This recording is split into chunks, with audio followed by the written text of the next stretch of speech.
And welcome to a new live edition of Physical Media Format here on the Movie Dawgs Facebook page.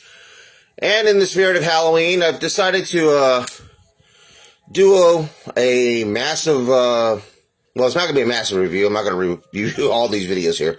But the master of horror, Stephen King, I'm going to, I've got a few of his notable films, adaptations from his some of his legendary writings. As you can see, the George Romero and Stephen King collaboration, Creepshow 1 and 2, Silver Bullet, which was based off the mini novel Cycle of a Werewolf, of course, Pet Sematary, sequel to Salem's Lot, Running Man, which he wrote under the name Bachman, Stand By Me, which was based off of the story The Body, Dolores Claiborne, and of course, the legendary James Caan and Kathy Bates, directed by Rob Reiner, The Misery. So, anyway, wanted to do this live and add a little more content here, of course, to the Facebook page.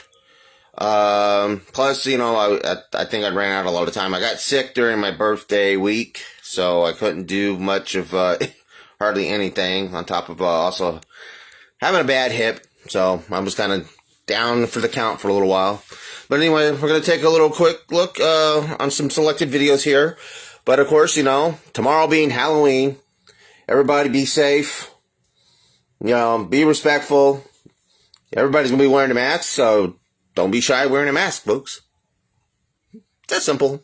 So, anyway, but be safe. We all know the traditions and stuff and everything when it comes to Halloween. Always be safe.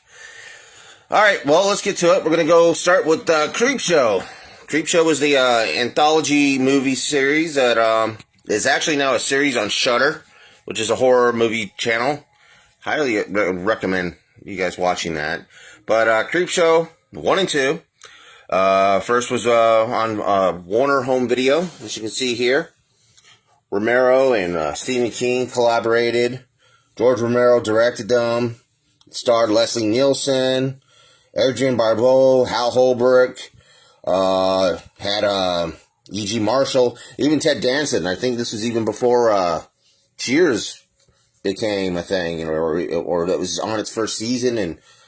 But again, you can see the skeleton with the one eye, and giving out the movie tickets here.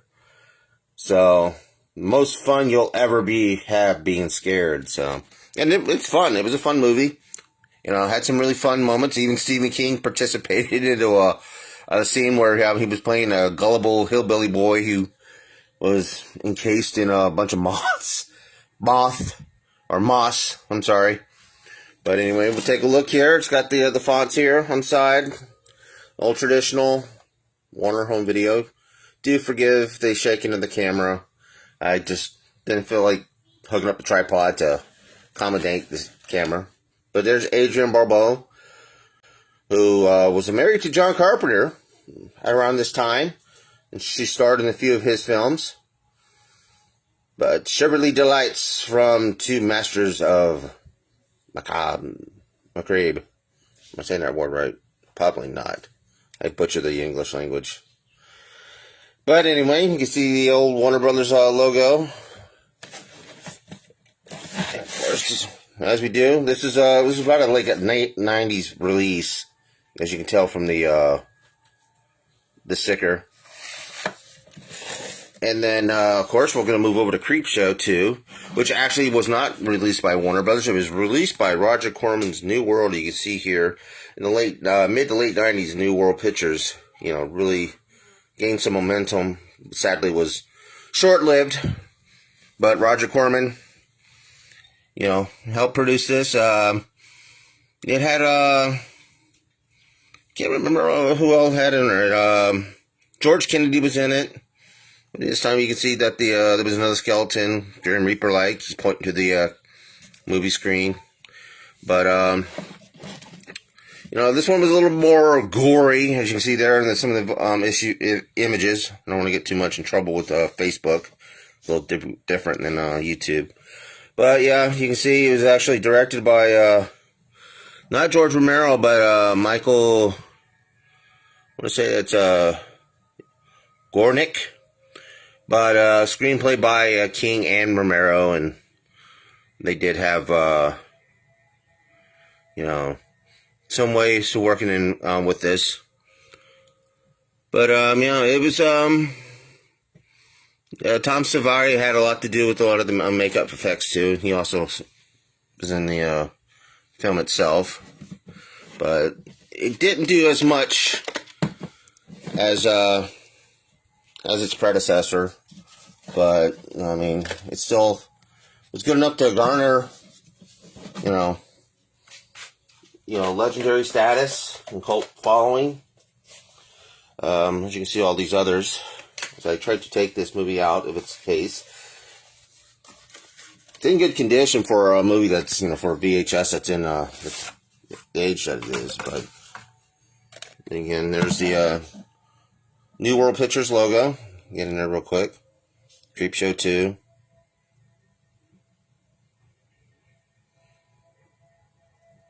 And New World Pictures, they had a lot of I said it was done under Roger Corman style budget. I mean, they didn't last too long. They did get a few good little hits here and there, but it's what happens sometimes when you're low budget and your expectations for something is really, really high. That's all for now. Thanks for watching, and please keep on watching, and don't forget to like this video and share it to everybody. If you know anybody that's a collector of horror films and don't necessarily watch VHS but love horror films in general, especially Stephen King, this is their place. This is their destination spot, folks. Alright. In physical media format here live on the Movie Dawgs Facebook page. Thanks for watching, and keep on watching. Bye.